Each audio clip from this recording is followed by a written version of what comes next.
vai contar 3 histórias. A história da ovelha perdida, a história da dracma perdida e a história do filho que se perdeu. Então, é um capítulo que ele conta 3 histórias para ilustrar a vida espiritual para nós.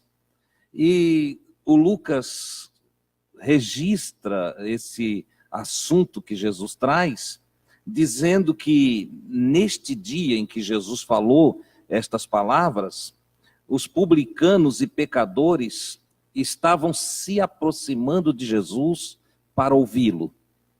É o que o Lucas diz aí no versículo de número 1. Diz, olha, publicanos, aqueles que eram desconsiderados pelos religiosos de Israel, eram pessoas discriminadas, rejeitada pelos religiosos da nação judaica. Por quê? Porque eles tinham se unido aos romanos, exatamente numa época em que Roma estava controlando, subjugando toda a nação israelita. Então havia lá no coraçãozinho dos israelitas mais zelosos um certo ódio, uma raiva, uma ira contra os publicanos. Como é que eles vão trabalhar para os romanos? Como é que eles vão se relacionar com os romanos se eles estão aqui controlando a nossa nação, né?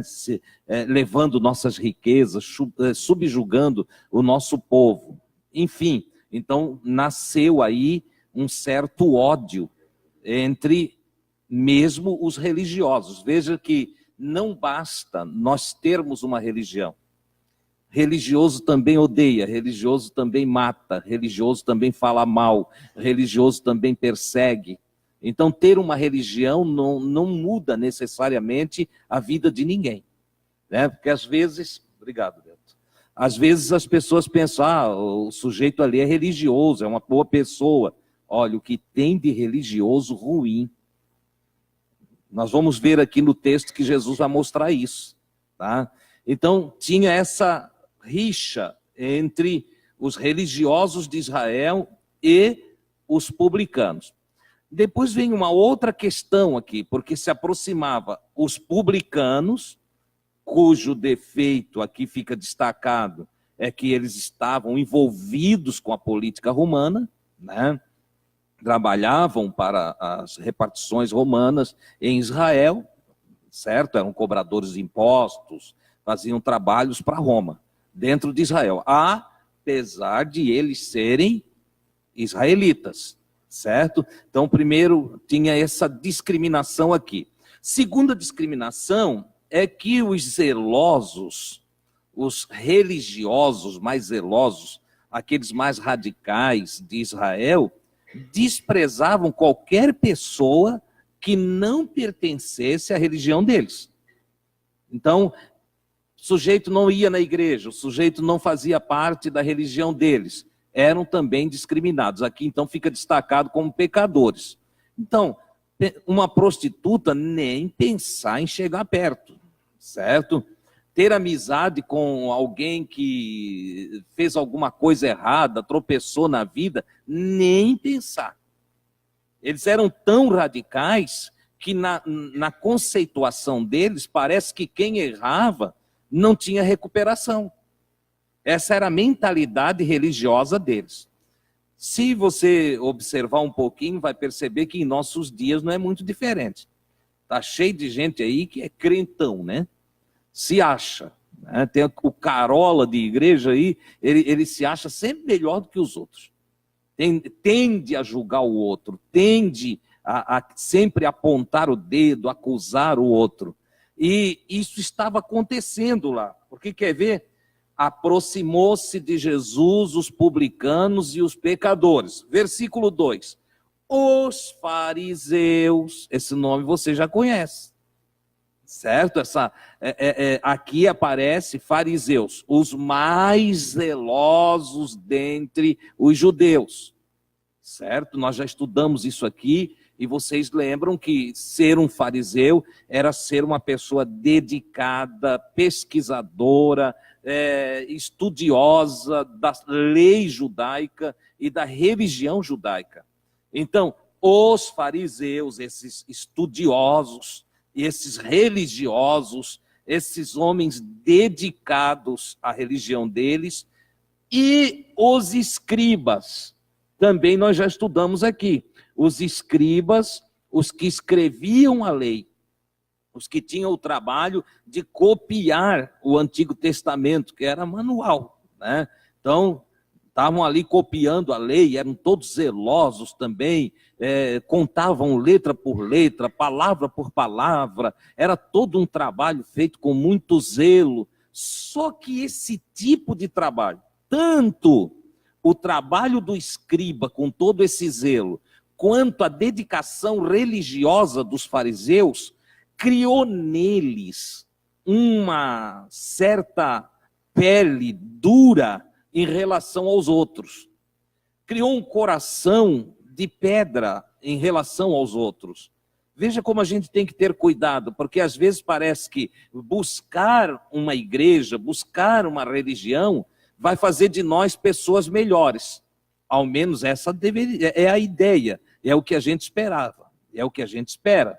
Mas nem sempre acontece assim. Às vezes vamos nos exaltando, vamos ficando orgulhosos, vamos achando que somos melhores do que os outros e criamos preconceitos com relação àqueles que não fazem parte do nosso grupo, da nossa maneira de viver. Há até preconceito contra aqueles que pensam diferente de nós, que falam algumas coisas que não são as coisas que falamos, que têm perguntas que não são as perguntas que fazemos. Infelizmente, isso ocorre muito. Qualquer coisa que sai do nosso padrão tende a ser repudiado por nós, tende a ser rejeitado. É exatamente o que ocorre aqui. Os fariseus e os escribas, porém, faziam o quê? Murmuravam. Ficavam falando e falando e falando e resmungando ali pelos cantos, entendeu? Por quê? Questionando a postura de Jesus. Devo destacar aqui, Jesus era uma pessoa do povo. Na verdade, ele foi enviado ao mundo. Jesus foi enviado ao mundo. Jesus não tinha uma religião. Ele não era fariseu, ele não era saduceu, ele não era um escriba, não foi um escriba, entendeu? Hoje, ele não é católico, não é evangélico, não é protestante, não é espírita. Jesus não tem religião. Quem quiser encaixar Jesus numa religião vai ficar sem Jesus. Não dá, entendeu? Jesus é do todo. Deus amou, está escrito, João 3,16. Deus amou o mundo de tal maneira que deu o seu filho, deu o filho ao mundo. Olha só, ao mundo foi dado o filho. O Cristo de Deus não foi dado a uma religião, não foi dado a uma tribo, a um grupo, não foi dado a uma nação, não foi dado a uma família em especial. Não. Deus amou o mundo de tal maneira que deu o seu Filho para que todo aquele que nele confiar por fé, na sua Bíblia aí, para que todo aquele que nele crer não pereça, mas tenha vida perdurável. Olha que coisa extraordinária. Então, os judeus, israelitas, fariseus, escribas, tornaram-se radicais, achando que eles eram o dono da salvação. Era só para eles. Só eles que tinham direito, só eles, só se fosse do jeito deles. para as coisas funcionar. Deus não está para atender nenhum pecador. Esse é o conceito deles. Deus não atende nenhum pecador. Se é de uma nação gentílica, despreza porque já está condenado. Se não pertence ao meu grupo, pode deixar para lá, porque nele não tem Deus. Deus é nosso. Deus é para nós. É assim que eles pensavam. E por pensar assim, eles começam a murmurar justamente daquele que é o desejado das nações, que é o Cristo de Deus. Então, quando a gente se torna um religioso radical, ou a gente se torna um preconceituoso, e em nome do próprio Deus a gente fica um sujeito contra Deus, a gente murmura até do Filho de Deus. Olha aí. Quando a gente começa a escolher quem amar, com quem andar, entende? A quem tratar bem, com quem que eu vou comer pão junto, com quem que eu vou fazer um churrasquinho, a gente começa a escolher e escolhe, daqui a pouco a gente rejeita até Jesus. Até Jesus fica em segundo plano. Eles, os fariseus e os escribas, murmuravam e diziam: esse homem recebe os pecadores e come com eles. Esse Jesus aí, ele não pode ser de Deus. Eu não acho que esse homem é um santo, não. Ele come com pecadores. Ele estava ali na casa do sujeito ali que é publicano. Foi lá na festa, na casa de Zaqueu. Zaqueu deu um banquete lá, ele bebeu vinho, comeu carne. Eu não posso aceitar que esse aí seja um crente. Eu não posso aceitar que esse aí seja um enviado de Deus. Porque as pessoas religiosas, tendenciosas, preconceituosas, endurecidas, soberbas, que se acham melhores do que as outras, elas duvidam do santo que come carne e bebe vinho com o outro. Elas criam padrões, estabelecem padrões para as outras pessoas. Primeiro criam para si mesmos. Deus não se agrada que eu faço isso. Mas onde é que Deus falou isso? Eles não sabem. Deus não gosta que eu vá lá. Deus não quer que eu haja assim. Mas onde que ele disse isso? Quando que ele falou? As pessoas não olham. Entendeu? E dentro desse padrão do não toca, não come, não vai, não faz, não conversa, não se assenta, não tenha intimidade, não procure pessoas, não faça assim, não faça aquilo, dentro desse não pode que a religião implanta e estabelece como dogma para a nossa vida social, a gente acaba perdendo até de conviver com o Cristo, em nome de um zelo tolo e de uma santidade que não é santidade. É isso que aconteceu com essa gente. Perderam a oportunidade de conviver com Jesus, de ter intimidade com Jesus, enquanto ficavam murmurando, que é outra coisa terrível, é uma perdição. O sujeito que não faz e murmura de quem faz. O sujeito que não sabe ser feliz e murmura de quem é feliz. Tem até irmão que olha e diz, pensa que para o céu é simples assim. Pensa que se vai para o céu sorrindo, porque ele acha que tem que chorar o tempo todo. É o crente luta, né? O crente luta, tem que ter luta. Se não tiver luta, não está salvo. Entendeu? Ele tem que estar guerreando, tem que estar numa guerra o tempo todo. Ele precisa de um pouco de diabo e demônio, né? Ele precisa de ter um bando de demoninhos, né?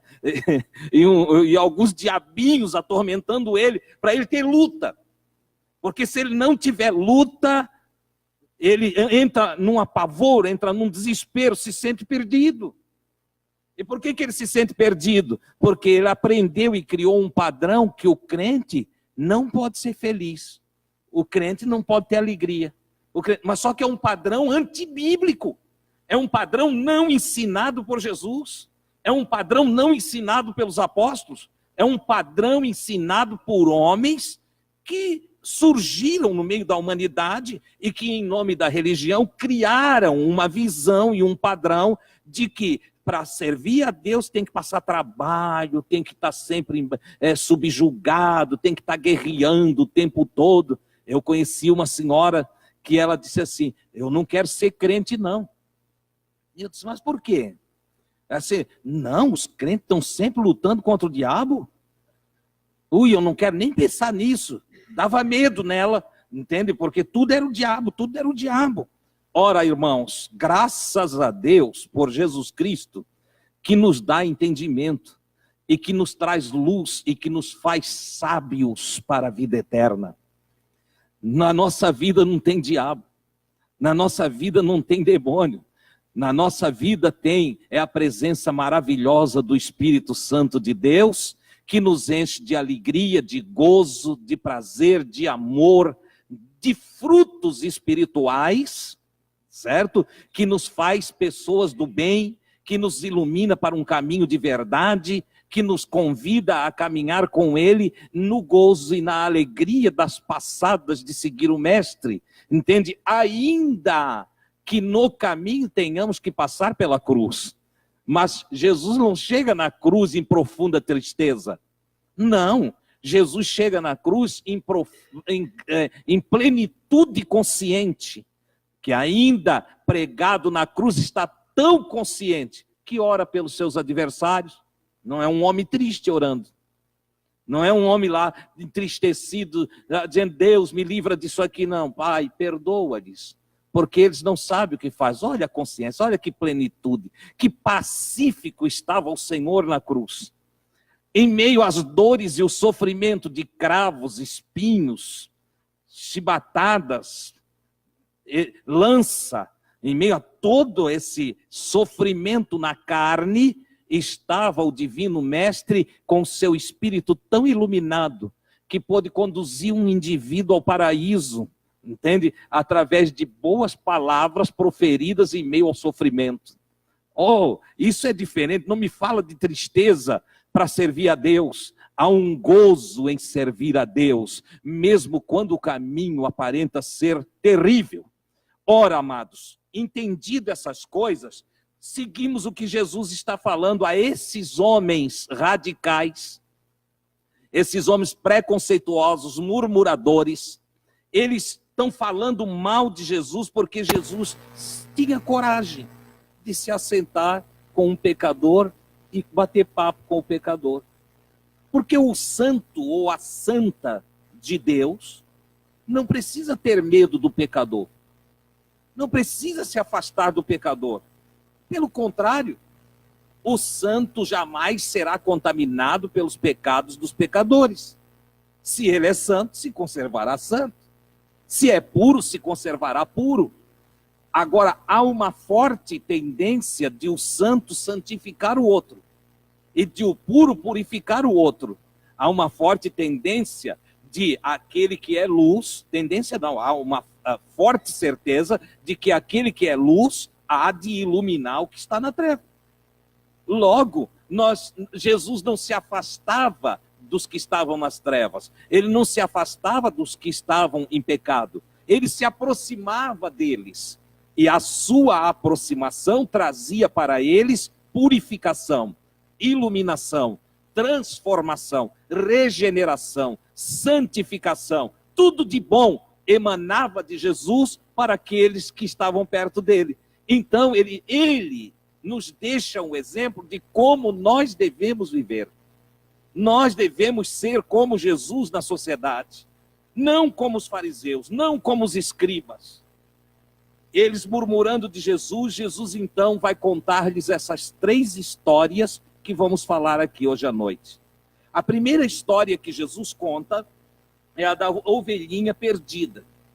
Ele olha para aqueles homens murmuradores e diz assim, qual de vocês que tendo 100 ovelhas, e se uma se perder, vocês não deixam as 100 ali no deserto e vão procurar a ovelhinha perdida? Qual de vocês que não faz assim? Vocês, perdeu-se uma ovelhinha, vocês abandonam? Vocês deixam lá, esquecem? Ah, temos 99 ainda, deixa aquela lista para lá. É assim que vocês fazem? É claro que eles estão ali calados, mas em sua mente estão respondendo. Não, nós vamos lá buscar. Entendeu? Ele disse, vocês não saem, se perder uma ovelhinha de vocês, vocês não vão pelos desertos, vão à procura e vão até encontrá-la. Se você perder uma ovelhinha, você vai atrás dela até achar, porque ela tem valor para você. Você gosta daquela ovelhinha, você ama aquela ovelhinha. E você vai atrás, você não vai deixar ela para lá. E quando você encontra, você põe no ombro, volta para casa, e com alegria você convida amigos, poxa, achei a minha ovelha perdida. Achei a minha ovelhinha, eu encontrei a minha ovelhinha. E é interessante, porque daí Jesus, ele diz assim, eu lhes digo, versículo 7, eu lhes digo que do mesmo modo que vocês ficam alegres de encontrar uma ovelhinha perdida, nos céus há uma festa por causa de um pecador que se arrepende dos seus pecados. O que Jesus está dizendo? Se vocês valorizam um animalzinho, uma ovelha, se ela tem valor para vocês, imagina o valor que o Pai do céu dá para cada pessoa que tem na terra. O Papai do céu ama cada pessoa, mesmo as que estão se perdendo, mesmo aquelas que estão distantes, mesmo aquelas que estão andando em caminhos errados atualmente. O Pai do céu, ele está buscando. Afinal de contas, Jesus diz, eu vim buscar e salvar os que se haviam perdido. Olha que coisa extraordinária. E ele dizia, há uma festa, cada vez que alguém é encontrado, e esse encontro é extraordinário, porque cada vez que nós nos aproximamos de um pecador, e nós conversamos de Deus, e mostramos que há um caminho diferente do caminho do erro, porque pecar é errar, qualquer tipo de erro, qualquer tipo de erro. Por isso Jesus ilustra com a figura de uma ovelhinha. A ovelha é figura do justo. Existem pessoas corretas, pessoas justas, mas que cometeram erros. Pessoas que na vida tropeçaram, que não são pessoas más, que não são pessoas ruins, que não são pessoas malignas. Não. São pessoas que no processo da vida erraram o caminho, erraram o alvo, tropeçaram. Eu fiquei me perguntando, enquanto lia essa parábola da ovelha perdida, eu fiquei me perguntando, por que uma ovelha se perde? O que leva uma ovelhinha a se perder? E eu comecei a pensar, a distração. A única coisa que faz uma ovelhinha se perder é a distração. Não há maldade em ovelha. Não há malignidade em ovelha, vocês concordam? A ovelha é um animalzinho irracional. Ela não tem raciocínio. E Jesus usa logo a figura de um animalzinho irracional. E eles, para tratar e ilustrar a condição de alguns homens. Alguns homens estão perdidos porque faltou raciocinar, faltou pensar, faltou refletir a respeito do caminho que ia tomar, da atitude que ia escolher. E como uma ovelha irracional, ele acaba se distraindo no processo da vida e se perdeu. Perdeu-se por distrações. Observe isso. A ovelhinha, ela se perde porque ela começa a ir pastando, vai pastando, as outras estão vindo embora, ela está tão prazerosa na pastagem que acaba não acompanhando o rebanho e de repente está sozinha. Ficou indefesa, distante do pastor e distante das suas co-irmãs, né? Ficou longe. Agora ficou sozinha e o pastor então vai ter que buscá-la lá. Ela pensou em ficar lá por maldade? Não. Por isso mesmo, ela precisa de ajuda. O pastor tem que buscá-la, porque ela não tomou decisão de ficar lá. O que ocorreu foi que ela distraiu-se com as pastagens e ficou separada do rebanho. A distração pode nos afastar de Deus. Nós temos que cuidar das coisas que gostamos, para nós não ficar tão envolvido com os prazeres, ao ponto de se distrair na busca por Deus. Às vezes, por causa dos nossos prazeres, nós nos distraímos a tal ponto que não oramos mais, não lemos mais as Escrituras, não buscamos mais o conhecimento, não procuramos mais a presença do bom pastor, Jesus, lamentavelmente. Então Jesus fala para esses homens, olha, sabe por quê? Ele com essa história, ele está dizendo, sabe por quê que eu me aproximo e eu me assento e eu como com os pecadores e publicanos? Porque muitos deles são ovelhas de Deus, que distraídas pela vida, distraídas pelo seu viver, se afastaram de Deus, ficaram longe de Deus. Irmãos, quando eu olho isso aqui e reflito com essa reflexão que me vem ao coração, eu fico pensando quantas ovelhinhas de Deus estão aí fora, estão espalhadas pelo planeta e que são desprezadas daqueles que acham que são boas ovelhas de Deus. Quantos pastores desprezando pessoas, quantos líderes que não querem ver o fulano, o ciclano, porque o fulano fez isso, porque o Beltrano fez aquilo. Jesus não olha as pessoas assim. Ele olha as pessoas como ovelhas que estão andando sem pastoreio. A Escritura diz que um dia ele olhou as multidões que iam e vinham, e ele, com grande compaixão, olhou para elas e disse, são como ovelhas que não têm pastor. As pessoas distraídas, envolvidas com a vida material, envolvidas com a terra, desprovidas de entendimento espiritual, caminhando de um lado para o outro, cada um cuidando das suas próprias atividades e distanciadas, desconectadas de Deus. Almas vazias, corações famintos, almas desejosas de encontrar algo que não encontram. Jesus ama os seres humanos e ele é a expressão do Pai. Ele manifesta o amor do Pai. O Pai, Deus, o Criador, ele ama cada pessoa que habita esse planeta. Você sabia que não tem uma pessoa, uma só, que Deus não ame? Não existe uma pessoa. Tem as pessoas que nós dizemos, aquilo ali, esse me causa um ranço aqui. Esse lá, mas Deus não. Deus ama essa pessoa. E Jesus mostra isso com a história da ovelhinha que se perdeu, mas que foi buscada pelo seu proprietário, na história dele, e que ao ser encontrada traz grande alegria. Sempre a recuperação de um irmão, a recuperação de uma pessoa, a recuperação de alguém é louvável, é bem-vinda e agrada os céus e a terra. Amém, queridos? Na continuação, Jesus continua falando o mesmo assunto, só que agora ele vai usar uma outra história.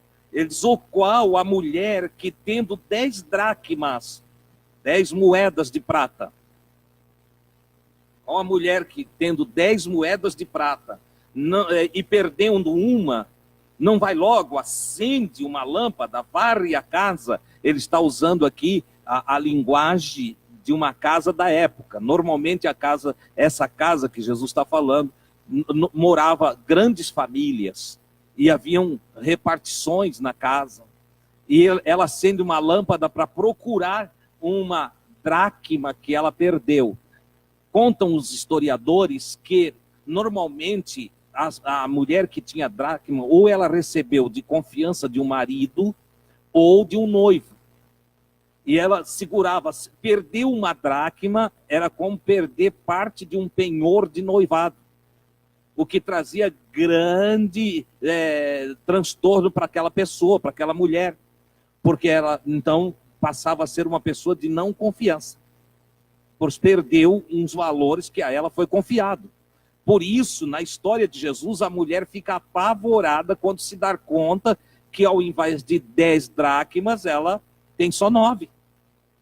Como é que ela vai apresentar que ela foi desleixada, negligente, e não conseguiu conservar os valores que a ela foi confiado?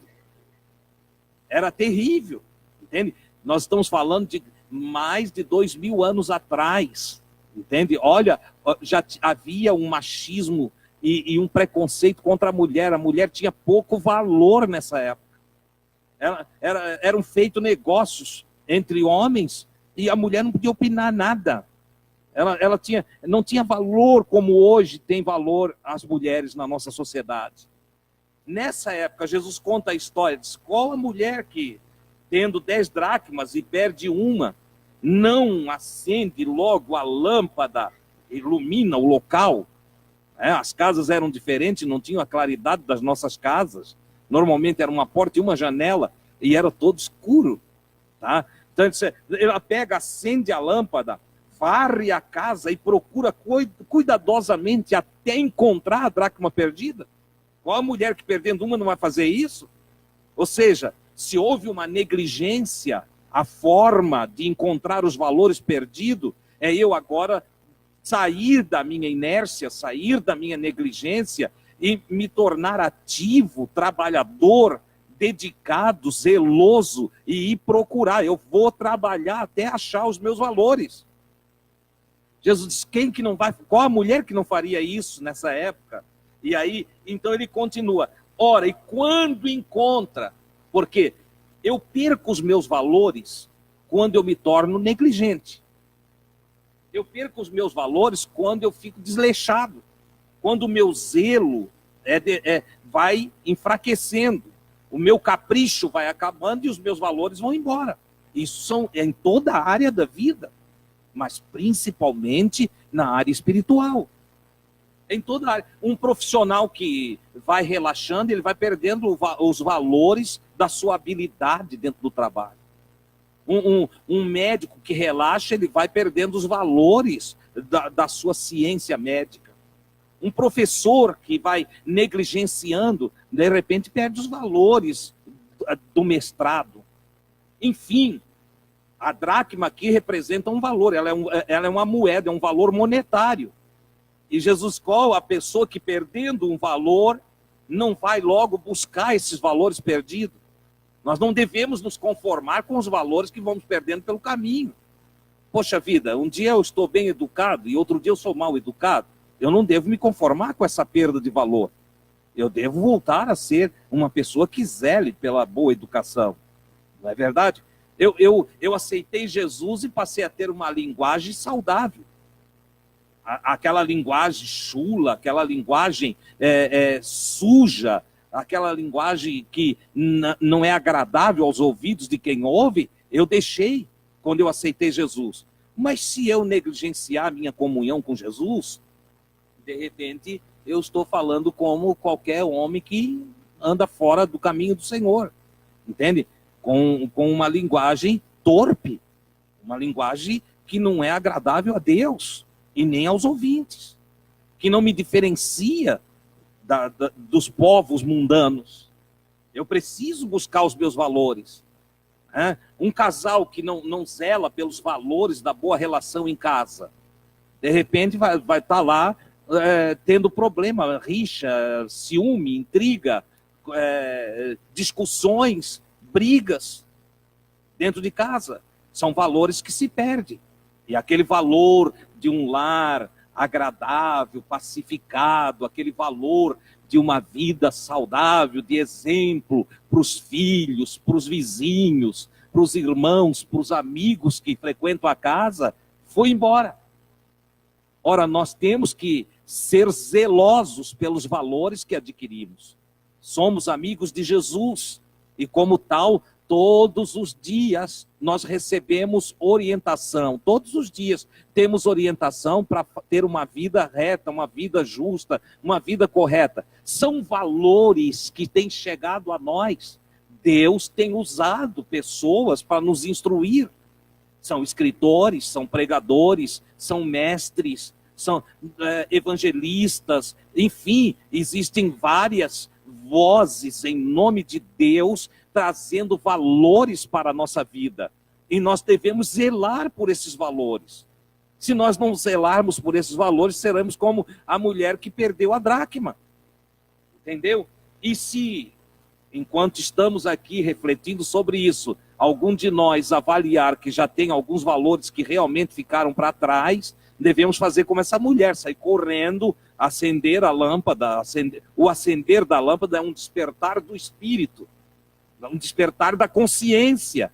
E pela consciência adquirida, esse refletor, essa lâmpada divina que tem em cada homem e que ilumina o íntimo da alma, quando somos conscientizados destas verdades, nós devemos pegar essa lâmpada, deixar que flua em nós essa luz, ela raia em todos os cantinhos da nossa alma, e vamos varrer a alma, a casa, vamos varrer a casa, vamos varrer a mente, vamos varrer os pensamentos, e vamos procurar os valores novamente, tirar a sujeira e ficar com o que é limpo, com o que é puro, com o que é agradável a Deus e aos homens.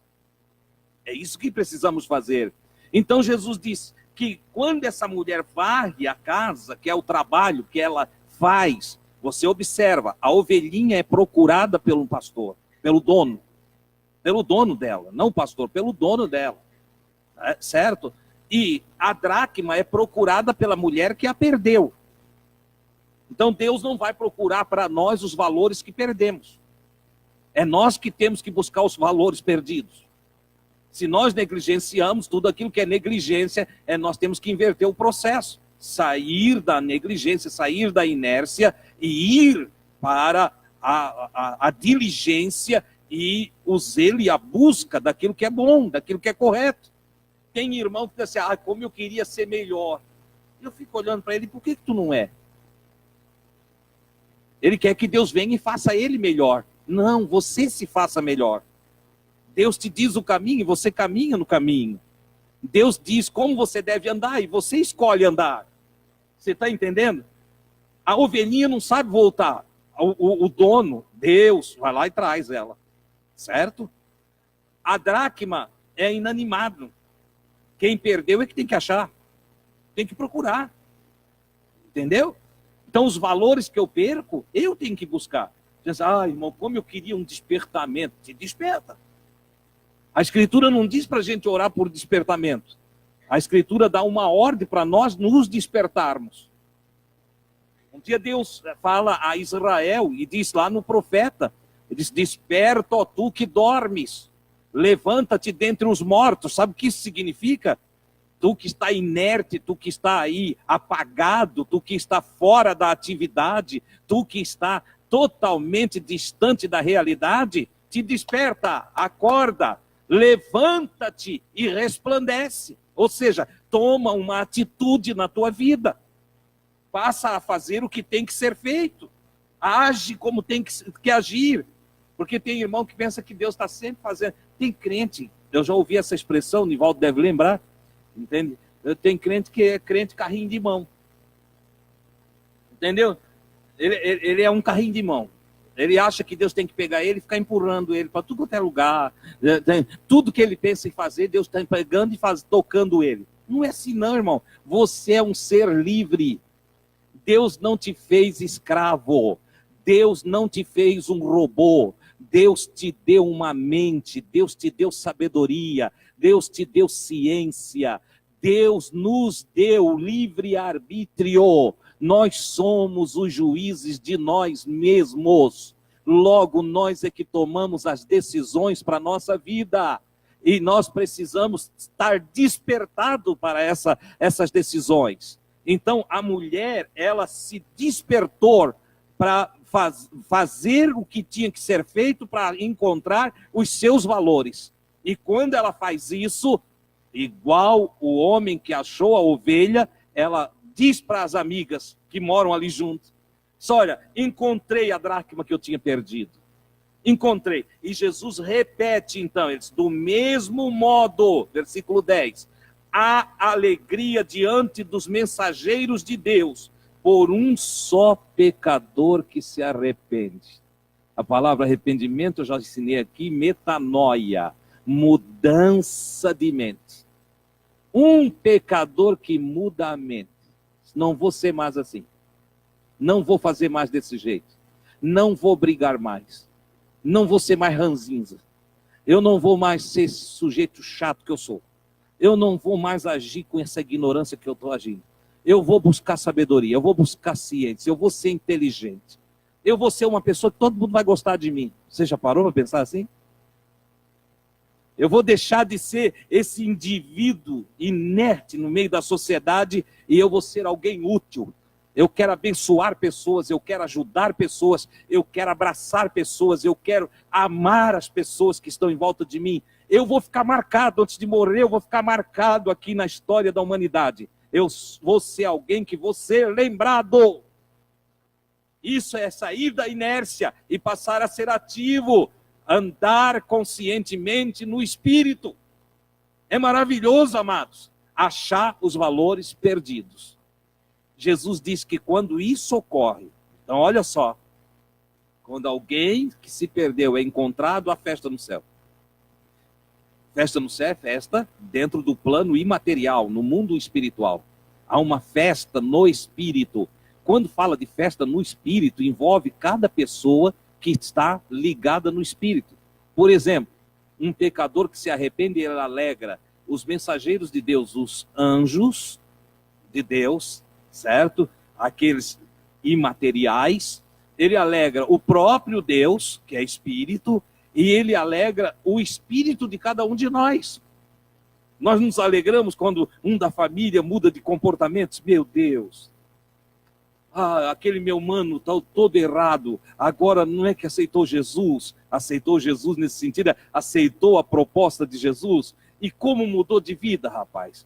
Olha, não fala mais bobagem, tu precisa ver o comportamento, o cara parece que virou um anjo, entendeu? Por quê? Porque ele arrependeu-se do caminho que estava andando. Sabe o que tem aqui? Festa nos céus, na imatéria, no espírito dos que estão conectados no Criador. Há uma festa em toda a cadeia espiritual. Porque às vezes quando a gente fala que a festa no céu, as pessoas pensam aí, já vê aqueles anjinhos de asinha voando lá, tudo lá em cima, aqueles desenhinhos desde a Idade Média, né? E aqueles céus da Igreja Católica. Não, querido, desde o nosso espírito. Se há uma alegria no meu espírito, aleluia, então há festa no céu. Se há um gozo, e um gozo aí é um prazer pelo amor, pela graça da compaixão, em que alguém encontrou valores perdidos, ou em que alguém se encontrou agora no reino de Deus. Então aí está a festa no céu. É algo maravilhoso. Jesus então continua e ele diz, conta a história do pródigo, que é tão conhecida de todos vocês. Vocês perceberam? Primeiro, que se perdeu foi a ovelha. A ovelha perdida, ela se perde pela distração. A segunda foi a dracma, que é perdida pela displicência ou negligência. E agora nós vamos ter um outro caso. Jesus conta a história de um pai que tinha 2 filhos, e o mais moço pediu que o pai dividisse a herança, porque ele já se encontrava em idade capaz de administrar na sua própria vida. Obrigado, Beto.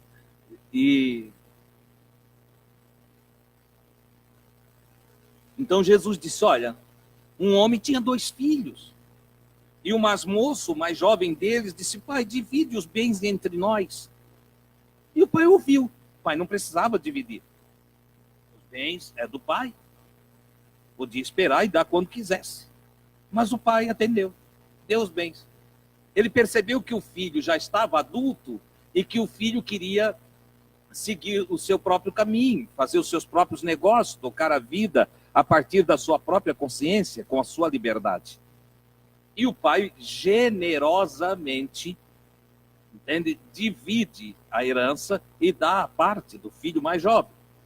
Esse filho mais jovem, a cabo de alguns dias, ele pega tudo que recebeu do pai, vai para uma terra longínqua, uma terra distante. Ele foi para longe da vista do pai.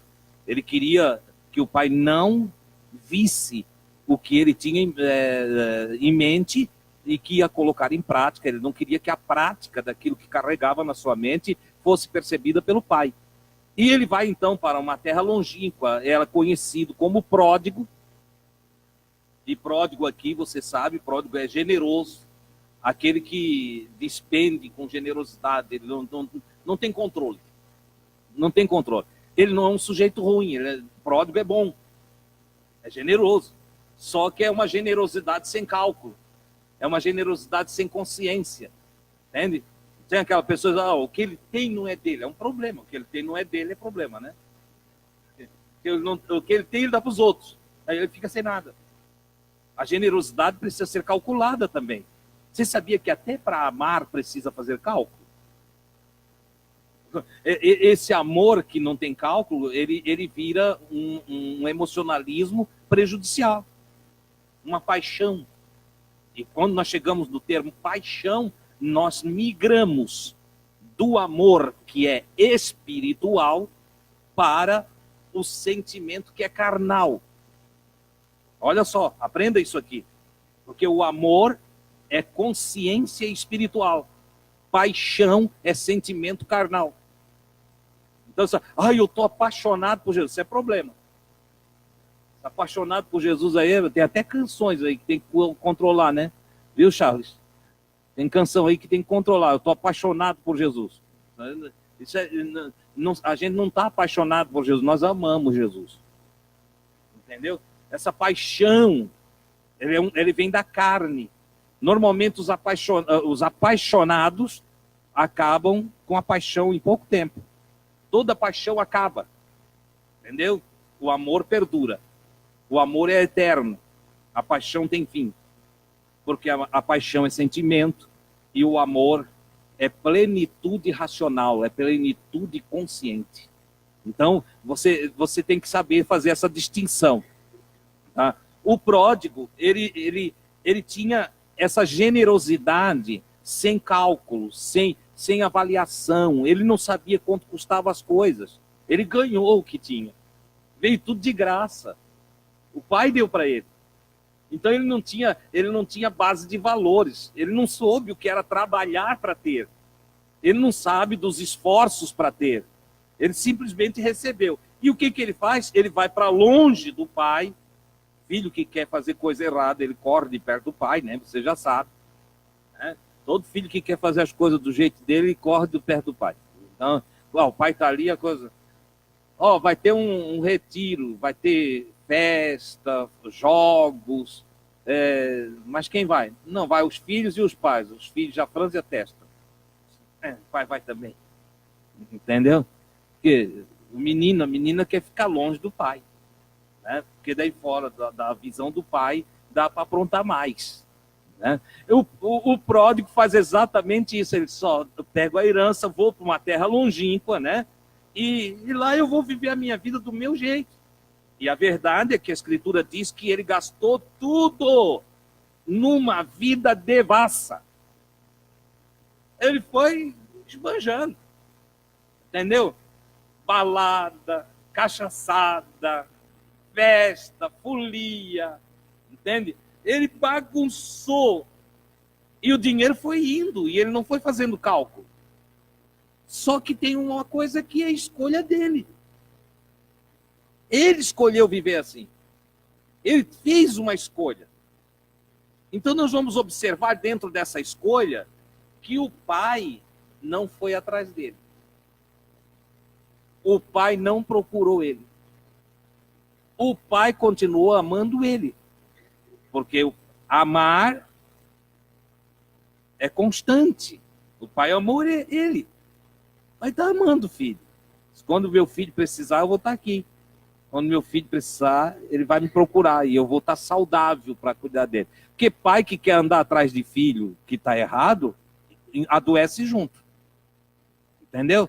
Eu conheço irmãos que quiseram cuidar dos filhos nas drogas. Eu conheci irmão que andava a noite toda atrás dos filhos, porque os filhos estavam na droga. Eu disse, homem, vai dormir. Vai dormir. Entendeu? Adoeceram, ficaram mal. e não resolveram o problema dos filhos.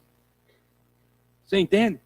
Esse pai aqui não poderia ser diferente, é um pai inteligente, porque ele está apontando para o próprio Deus.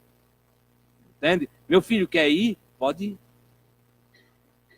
Quando tu precisar do pai, tu procura o pai. Você escolheu o seu caminho, você volta do caminho que você escolheu.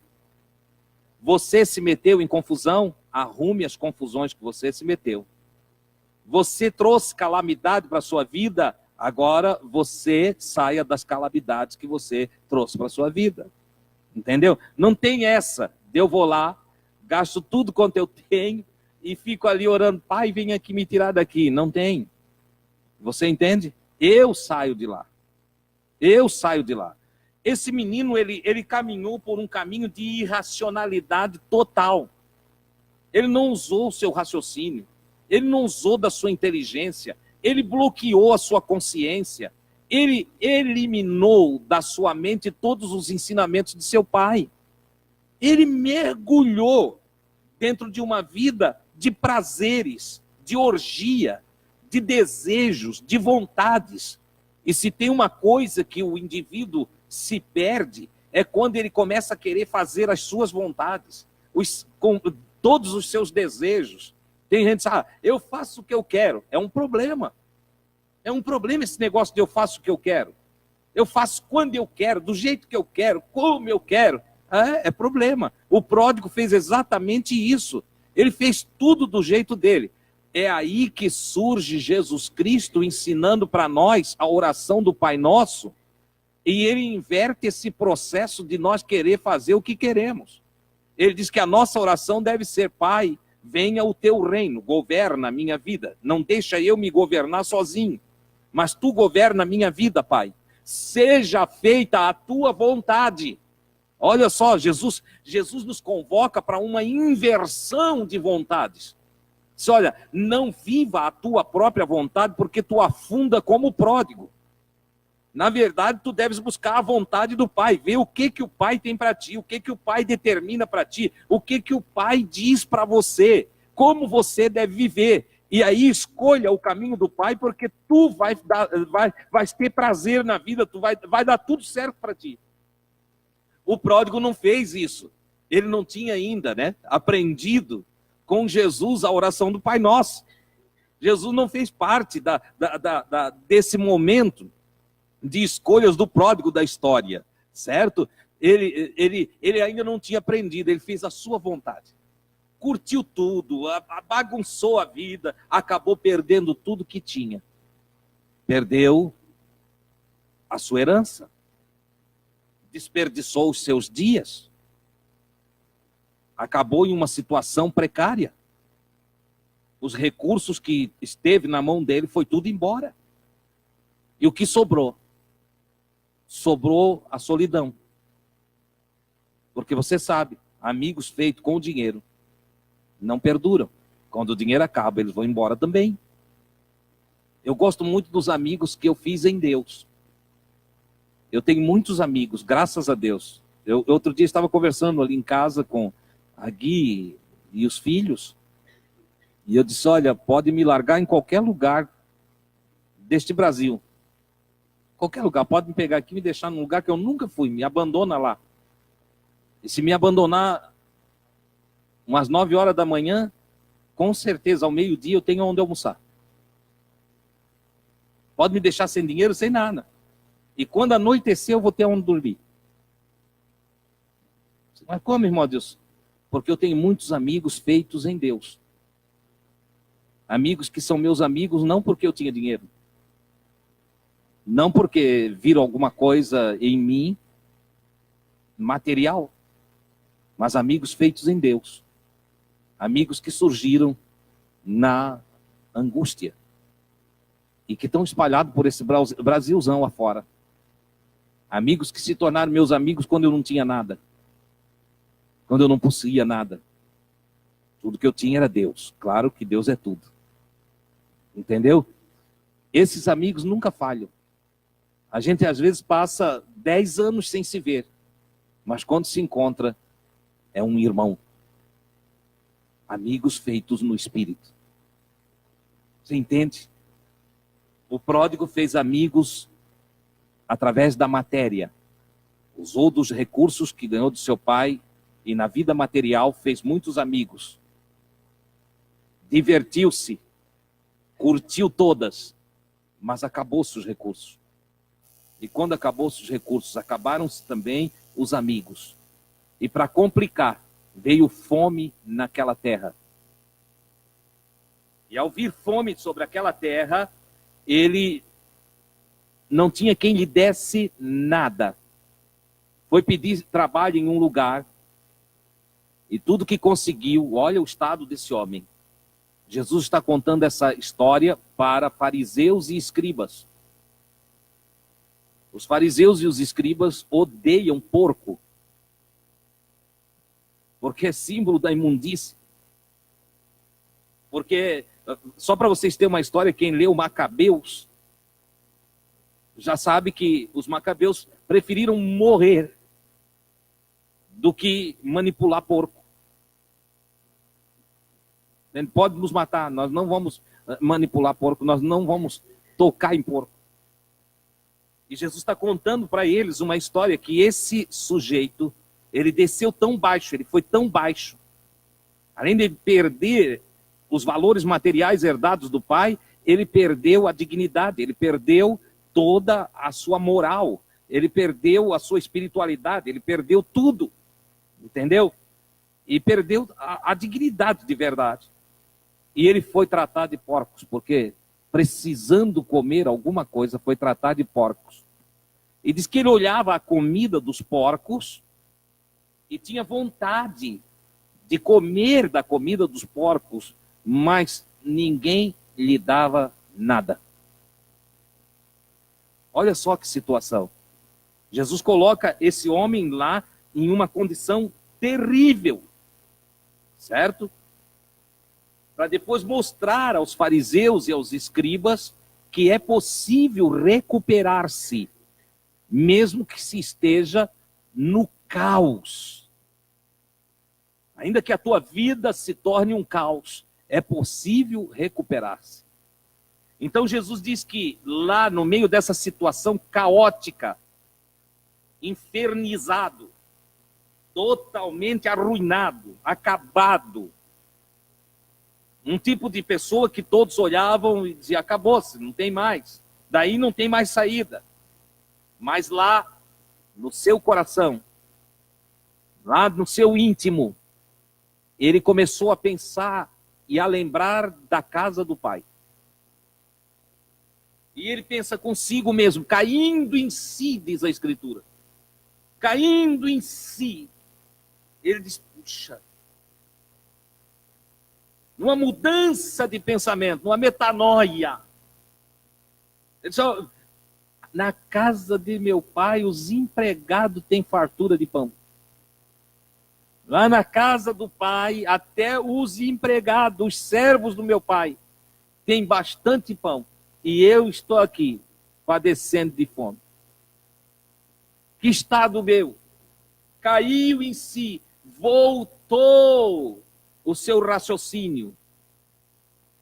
É interessante porque aqui, irmãos, quando a gente vai estudar o grego, descobre-se uma palavrinha que no meio de todas as palavras originais da Bíblia, que já que foi escrita em grego, vai se descobrir que aqui houve uma ressurreição do Espírito. Há um renascimento espiritual, ele nasce de novo. O nascer de novo é nós cair em si. O nascer de novo é o nosso raciocínio voltar à lógica de Deus. Nascer de novo é a nossa mente voltar a funcionar da forma que Deus quer que funcione, na luz da consciência. Estou mal, sabe de uma coisa? Preciso voltar ao Pai. Preciso retornar à comunhão com o Pai. Vou me levantar. Vou sair da inércia. Vou parar de cair. Vou parar de agir errado. Vou parar dessa trajetória equivocada. Vou voltar ao meu Pai. E quando eu chegar perto do Pai, ele começou a ensaiar. Nasceu a luz consciente. Quando eu chegar perto do Pai, eu vou dizer para o papai, Pai, me perdoa, porque eu não sou digno de ser chamado teu filho. Me aceita como um empregado teu, deixa eu ser um empregado teu. Deixa eu trabalhar para ti, Pai. Não precisa me aceitar como filho. Não me põe dentro de casa. Eu não preciso te chamar mais de pai. Tu não precisa te chamar mais de filho. Não tem gente que faz assim, ó Deus, me dá um cantinho no céu. Só um pedacinho, um lugarzinho de misericórdia junto à tua presença. Esse rapaz foi fazendo assim. Só que ele vai ter uma surpresa extraordinária. Porque ele não ficou só no terreno dos pensamentos, como alguns fazem. Alguns até caem em si, pensam o que fazer, mas não faz. E a gente só tem sucesso quando a gente parte da intenção para a prática. A vida nossa só muda quando a gente sai das intenções. Alguém disse que, falando do inferno de Dante, e aquele desenho do inferno em fogo queimando, alguém disse que de boas intenções o inferno está cheio. E neste sentido da expressão é verdade. Tem gente infernizada, cheia de boas intenções. Pessoas que intencionavam. Tem gente que já partiu dessa vida intencionando melhorar de vida, intencionando pedir perdão para o outro, intencionando perdoar o outro, intencionando ajudar a mãe, intencionando ajudar o pai, mas não fizeram nada. A intenção não vale nada se não for transformada em prática. A boa intenção é nobre quando ela parte da intenção para a prática. Ele intencionou falar com o pai, pedir perdão para o pai. Arrependido, ele intencionou dizer verdades para o pai a respeito de si mesmo e buscar misericórdia na casa do pai. Mas ele não ficou só nos pensamentos, levantou-se e foi. Ele agiu. Irmãos, tem coisas que não é a oração que resolve, tem coisas que não é o jejum que resolve, tem coisas que não é o conhecimento bíblico que resolve, tem coisa que é a ação que resolve. Porque eu conheço de crente orando há 40, 50 anos para mudar de vida e não muda nunca, porque ele só fica na oração. Tem gente que pensa que se repetir como um mantra as suas intenções, repete o que quer, vai acontecer como magia. Não, irmãos, as coisas só vão acontecer se nós formos lá e fazer, se nós praticarmos. Não tem como acontecer se eu não transformo em prática as minhas ações. Eu preciso ir lá e fazer. O pródigo levantou-se, foi até a casa do pai. Quando ele está se aproximando, o pai olha de longe e vê que é o filho. E a escritura diz que o pai encheu-se de compaixão e correu, versículo número 20. O pai encheu-se de compaixão e correu ao seu encontro e lançou-se ao pescoço do filho. O papai está esperando. Aleluia. Essa história reflete a personalidade do próprio Deus. Deus nos ama. E Deus espera por nós. Pacientemente espera por nós. E sabe quem ganha abraço do papai do céu? Quem corre para ele. Quem se levanta e vai ao encontro dele. Como está escrito, buscar-me-eis e me achareis, se me buscardes de todo o vosso coração, com toda a vossa energia e todo o vosso entendimento. Aquele que me busca, me encontra. Olha só. O pródigo foi ao encontro do pai e teve uma surpresa. O pai corre ao seu encontro. Papai não guarda rancor. Papai não quer te matar. Papai não quer pesar a mão sobre ti. Papai não quer te destruir. Papai não quer te fazer sofrer. Papai não quer te enfermar. Papai não quer aniquilar a tua vida. Ele não pesa a mão. Ele abraça e beija o filho que se aproxima dele. Aleluia! Ele está esperando por cada um de nós o tempo todo, porque Ele é bom todo o tempo todo. Ele é bom. Louvado seja o nome do Senhor. E ele então abraça o filho e já deu ordens lá, olha, traga um vestido novo, bota nele aqui. E o filho queria falar. O filho queria falar. E o que o filho quer falar? Pai, eu não sou digno de ser teu filho. Porque tem gente que tem medo de ser agraciado. Tem gente que tem medo da misericórdia. Tem gente que tem medo da bondade. Tem gente que tem medo de ser amado. Ou não é assim? Eu já vi irmão, outro dia eu fui ajudar um irmão, quando botei uma ajuda que outros irmãos me ajudaram a ajudar ele. Então eu estendi a mão para ele e disse, irmão, pega aqui, você está precisando. Ai, não, irmão Deus, eu não quero. Eu disse, mas por quê? Não, é que eu nunca peguei nada de ninguém. Assim, eu disse, rapaz, aprende a ser abençoado, homem. Pega essa coisa aqui e deixa de ser um miserável. Falei para ele, deixa de ser miserável, homem. Deixa de ser desgraçado. Pega essa benção aqui, quando Deus te abençoar, aceita a benção, rapaz. Aí ele, todo envergonhado, pegando aquela ajuda ali, entendeu? Não sabe receber graça. Quando dão para mim, eu pego na hora. Arnaldo, Deus vem cá comer língua, eu vou correndo. Entendeu? O Ian faz um caranguejo lá, Deus só trouxe um caranguejo lá de Belém. Estou indo. Entende? Não tem essa não. Henrique faz uma picanha lá, Nivaldo só comprei uns camarão bonito aqui, Deus vem cá, eu vou mesmo. Eu não sou tolo. Eu sei ser agraciado. Deus quis me salvar e eu quis a salvação de Deus. Deus me amou e eu quis o amor de Deus. Deus me perdoou e eu aceitei todo o perdão de Deus. Deus quer que eu more com Ele para todo sempre e eu quero morar com Ele para todo sempre. Tudo que Ele quer para mim, eu quero. Você entendeu? Seja feita a tua vontade, Senhor. Aleluia! Não tenho medo de ser abençoado. Essa é a grande verdade. Mas o pródigo agora, ele quer falar. E o que ele quer falar? Ele quer falar bobagem. O que ele quer falar é bobagem. Ele, pai, eu não sou digno de ser teu filho.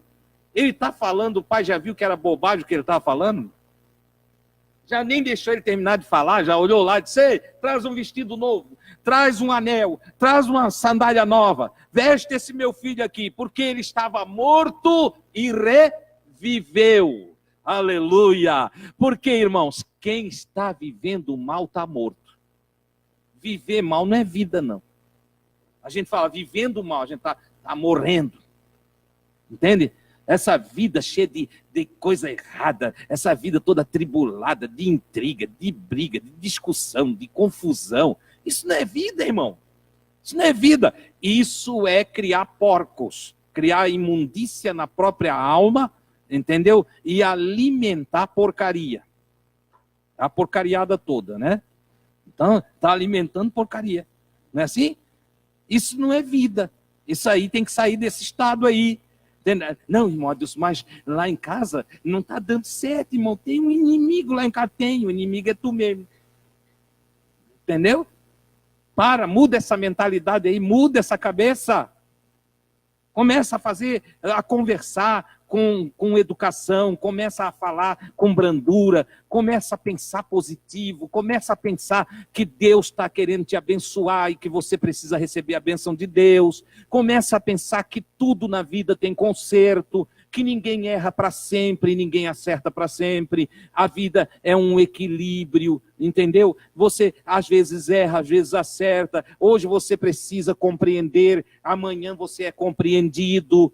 Tenha uma outra forma de enxergar a vida e você vai encontrar tranquilidade, você vai encontrar paz, as coisas vão dar certo. Procure Deus, procure o Senhor, fale com Ele, faça a sua parte, Ele fará a dele e daqui a pouco tu é um sucesso na vida.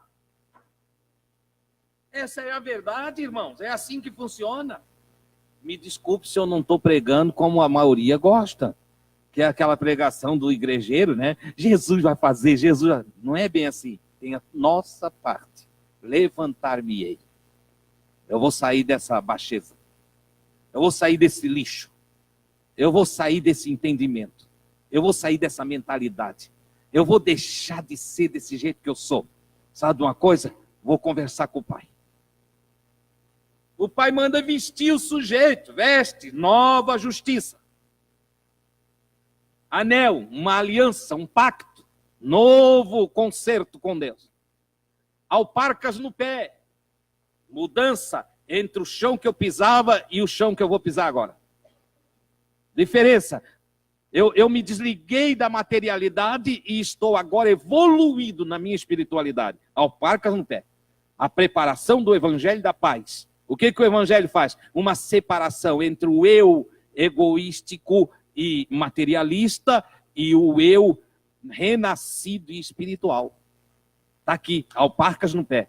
Uma separação entre o terreno e o celestial. Eu agora estou num outro nível. Eu já não ando mais no chão de terra. Eu estou posicionado e calçado em um novo estado espiritual. Eu estou calçado no evangelho da paz do Cristo. Olha que coisa extraordinária isso. Como eu queria falar mais disso, mas o tempo já foi embora. Isso aqui tem coisa linda para nós falar aqui, entendeu? Mas fica para outro dia. Nós vamos outro dia conversar mais disso, né, irmã Sueli? Oh, ela fica aqui, quando eu digo que vou acabar, diz, ui. Enquanto tem uma porção querendo ir embora, a irmã Sueli fica aqui, fala mais, fala mais. Entende? Mas é assim que funciona. Neste momento, só para nós fazer uma conclusão aqui, o pai dá uma festa, de novo, como as outras duas parábolas, há uma festa.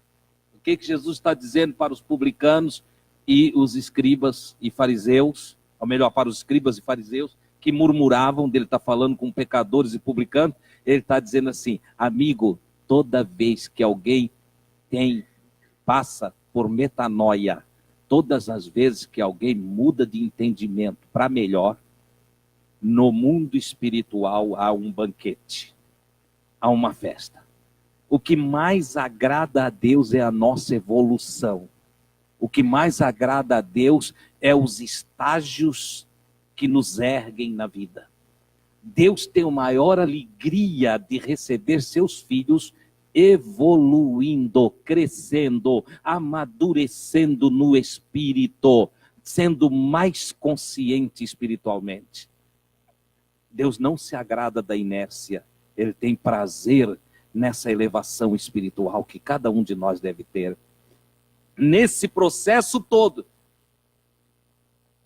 tem um filho mais velho que está em casa. Tem um filho mais velho que não pegou a herança, que ficou vivendo com o pai, que não bagunçou. O filho obediente. O filho que não fez nada errado. Até ver a alegria do outro. Vocês já viram aquele irmão que é uma bênção? Até ele ver que tu está feliz. Quando ele vê tu feliz, agora ele também é crente. Ele quer tudo para ele sozinho, tu entende? Ele não pega nada que é do pai, ele não usa nada do patrimônio do pai. Ele é ali, ele está quase como um empregado, inconsciente dentro da própria casa. Não sabe o que tem, não sabe o que pode, não sabe, não entende da liberdade que Deus deu para ele, ou que o pai deu para ele, não sabe. E quando o pai está dando um banquete, uma festa, porque o filho que estava perdido foi encontrado e voltou para casa, o filho que o pai já achava que estava morto, agora reviveu, na expressão do pai, reviveu, está ressuscitado, meu filho. O filho que tinha caído na inconsciência, agora voltou à consciência. O filho que tinha se degenerado, agora se regenerou. O filho que tinha se perdido, agora salvou-se. O pai faz um banquete por causa desse filho. O que está em casa, o irmão mais velho. Crente velho é problema, irmão. Crente velho é problema. Entendeu? Seja um velho crente, mas não seja um crente velho. Entendeu? Um velhinho crente é uma bênção. Mas um crente velho é problema. Crente velho é cheio de mania. Vem o irmão mais velho, olha aquela festança toda, se pergunta para o empregado lá, o que está vendo aí?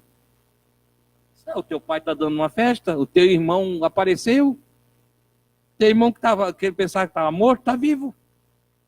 E chegou o teu irmão aí, está dando uma festa. O sujeito ficou irado, ruim, deu nó na tripa dele. Entendeu? Ficou ruim. Resultado. Eu não entro aí. Foram lá chamar o pai. Ô pai, teu filho aí tá ruim. Mas por quê? Não, ele está vendo a festa aí, viu que foi morto um bezerro cevado. Entende? Tem aquele crente que chega cheio de confiança em Deus e recebe coisa que o que está lá há 40 anos nunca recebeu. O que está há 40 anos já fica todo invejoso. Chegou ontem, Jesus batizou. Hoje eu não recebi ainda.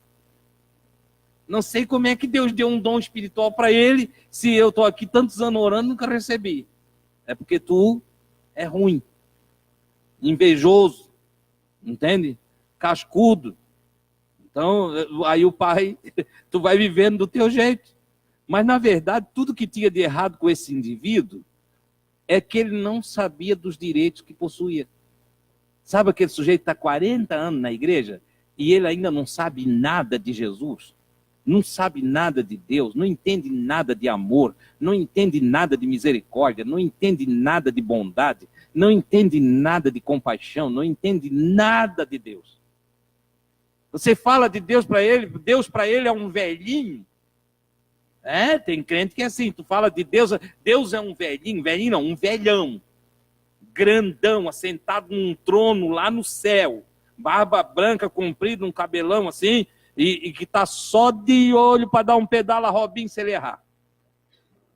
Entendeu? Tem irmão que vê Deus assim.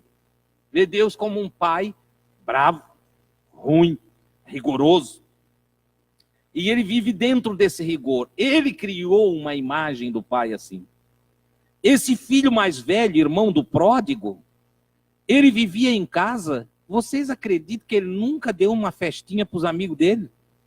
O pai tinha de tudo, tinha gado, tinha ovelha, tinha cabrito. Ele está dizendo, ele diz assim, eu estou contigo esse tempo todo, tu nunca me desse um cabritinho para eu fazer uma festa. Um cabritinho para fazer uma festa? Nunca me desse um cabritinho. O pai olhou para ele e disse, meu filho, o que eu tenho é teu. Ora, tu podia matar quantos cabritos tu quisesse, não matasse porque não quisesse. Tu podia pegar quantos boi tu quisesse para fazer festa para ti e para os teus amigos. Vocês estão entendendo, irmãos? Quanta gente servindo a Deus na mediocridade. Quanta gente passando fome na casa da fartura. Quanta gente podendo ser feliz e é todo tristonho. Irmão, servir a Deus não é fácil, eles dizem por aí. Quando chegam para mim, irmão, não é fácil servir a Deus, não. Eu digo, por quê? Onde é que está a dificuldade? Deus é bom, Deus é maravilhoso, Deus faz tudo por nós. Deus nos quer bem, Deus nos dá o que comer, nos dá o que beber, dá o que vestir. Deus é querido, entende? Quando a gente erra, Ele chama a gente, diz, filho, aí está errado, não é por aí não. Quando a gente bota o pé pela mão, Ele vai lá em direita, bota a mão onde é o lugar da mão, o pé onde é o lugar do pé. Deus conserta o que a gente faz errado. Como é que é difícil de servir a Deus? Onde é que está a dificuldade? A dificuldade está na cabeça de homens e mulheres que não conhecem o pai que tem. Que vive no meio da fartura passando fome. Que vive entre cabritos, ovelhas e bois e não consegue dar festa. Entendeu? Irmão, vamos fazer um churrasquinho? Não. Tem que orar. Não vai orar. Aí o outro vai e faz churrasco. Aí, irmão, vamos fazer, nós vamos fazer umas brincadeiras, nós vamos nos divertir. Onde é que tu vai lá, Demar? Vamos para águas termas, né? Vamos nadar lá nas águas quentes e passar esse dia louvando a Deus lá e tal. Aí à noite vão dançar, ele e a Salete na festinha lá, né? Aí vão os dois, casal, feliz, dançando, entendeu? E curtindo lá nas termas lá. Coisa maravilhosa. O Nivaldo e a Rosete também fazem isso. Entende? Aí vão para lá. Festa. O outro não vai. Não pode sair, não é para crente. Ô seu tanso. Isso é que é para crente, rapaz. Vai saber viver. Ô. Larga a mão de ser mesquinho. Entendeu? Vai lá fazer o que tem que fazer, vai se divertir, vai brincar, vai sorrir, e vai com Jesus. Vai com Jesus. Entendeu? Aí ele não vai em nada, não faz nada, aí só ora e murmura. Chega um dia, nós vamos entrar no céu, viu, Ademar? Nós vamos entrar no céu. A grande multidão, né? Ele vai também. O pai não vai botar aquele cascudo para fora, não. Não, ele vai entrar também. Só que lá na entrada, nos portais da glória, quando todos os santos anjos cantarem aquelas canções maravilhosas que Davi declarou nos Salmos, né? Levantai, ó portas eternas, deixa entrar o Rei da Glória, o grande cortejo dos santos vai entrar pelos portais da glória eterna, né? Daí a gente olha para o lado, o cascudão vai dizer, puxa vida, vocês é que estavam certos. Eu podia ter aproveitado tudo aquilo, agora estão vocês aqui junto comigo também, ó. Entende? Eu te avisava, eu vou dizer para ele. Eu te falava que tu estava enganado, entendeu? Então esse filho mais velho reclama do que ele mesmo deixou de usufruir. Entendeu? A vida com Deus não é pesada, a vida com Deus é boa. A vida com Deus é que é vida. A vida com Deus é maravilhosa. Agora, se eu bloquear a minha mente, eu fico vivendo com Deus, mas como quem não vive. Eu fico vivendo com Deus com medo de Deus. Eu fico vivendo com Deus sem usufruir da bênção de Deus. Eu fico vivendo com Deus e inventando coisa. Que eu não posso ter o cabritinho, que eu não posso fazer isso, que eu não posso prosperar, que eu não posso ter as coisas, que eu não posso ir nesse lugar, que eu não posso ir naquele outro lugar. E aí eu sofro. O irmão mais velho é a história do crente triste por falta de entendimento. A Escritura diz, o meu povo perece porque lhe faltou o conhecimento. O profeta diz para nós, conheçamos e prossigamos em conhecer ao Senhor. Aleluia! Como a alva será a sua saída. Olha só, ele vai clareando, clareando, clareando, clareando, até ser dia perfeito. E essa é a trilha, o caminho do justo. Que também é assim, o caminho do justo, ele vai clareando até ser dia perfeito. Amados, deixo com vocês estas palavras, em o nome de Jesus, na esperança de que cada um de vocês tenha compreendido que a perdição e a salvação é resultado direto, objetivo da nossa escolha. Nós escolhemos ser felizes ou nós escolhemos ser uma pessoa toda atribulada. É nós que vamos escolher. Somos racionais.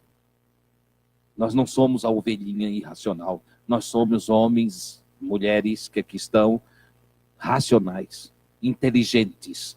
Vamos saber andar com Deus. Amém? Se cair, levante. Se tropeçar, endireite o passo. Mas busque a Deus. Não deixe Deus. O Senhor te ajudará todo o tempo. Deus te abençoe. Queiram estar em pé?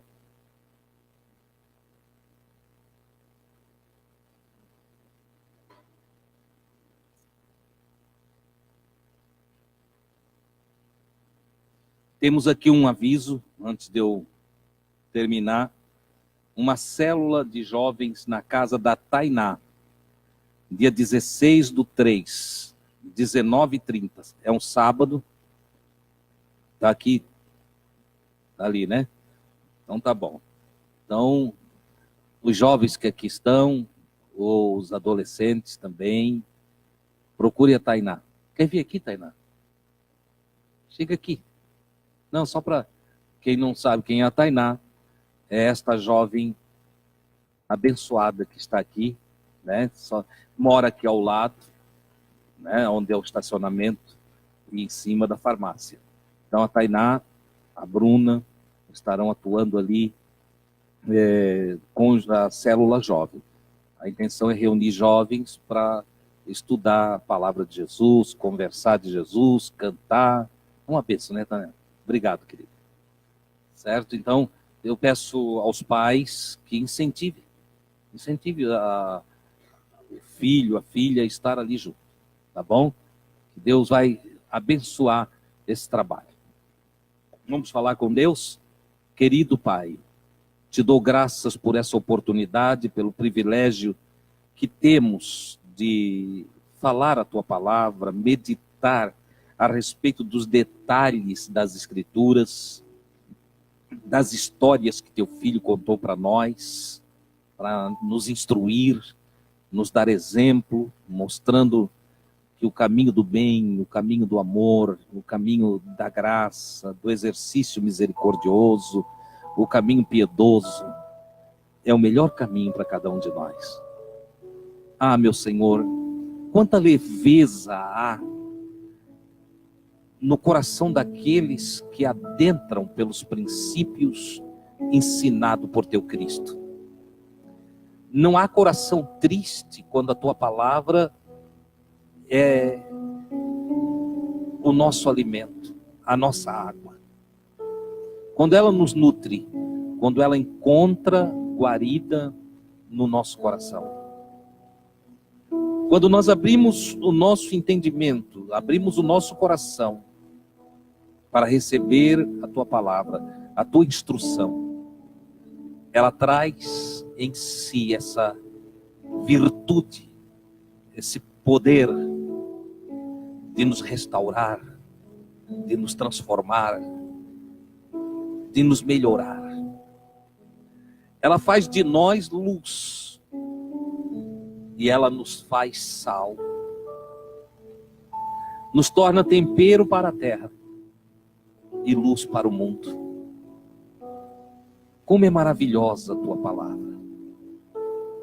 Eu te louvo, Senhor, porque de um modo maravilhoso, com muitas argumentações, com várias histórias, tu vai iluminando o nosso entendimento e lançando luz sobre o nosso coração. E eu recebo a tua palavra, creio que meus irmãos e irmãs também a recebem, não só para fazer parte do nosso conhecimento, da informação e formação intelectual, mas eu recebo a tua palavra para ser lâmpada para os meus pés e luz para os meus caminhos. Pai Santo, eu recebo a tua palavra para ser guia para mim neste mundo. Seja a tua palavra o cajado que me conduz, a vara que me guia, que me disciplina, que me orienta, que me norteia, a bússola da minha navegação espiritual. Ah, Senhor, eu quero transformá-la em prática. E eu não vou ser inerte. Eu não vou ser negligente. Eu vou praticar a tua palavra. Eu a recebo para praticar. Porque eu a amo. Ela me faz bem. A tua palavra é saúde, é salvação, é libertação. A tua palavra é maravilhosa. Glória a Deus. Oh, aleluia. Os que a seguem, Senhor, são felizes. Como está escrito, bem-aventurados os que ouvem, os que leem e os que praticam as palavras da profecia. Felizes os que guardam a tua palavra no coração. Aleluia. Eu sei, meu Deus, que em cada coração haverá transformação, haverá grande ação do Espírito, se a tua palavra for guardada. Em cada família será, Senhor, uma restauração, um milagre, algo maravilhoso acontecerá, se a tua palavra for guardada. Deus, eu te louvo, e a expressão que me sobra é a expressão do meu coração: eu te amo.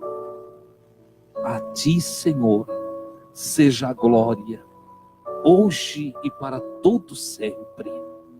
Rogo agora por aqueles que precisam de força, pelos que precisam ser encontrados, por aqueles que precisam de um diálogo correto, justo. Deus, coloca-nos diante deles.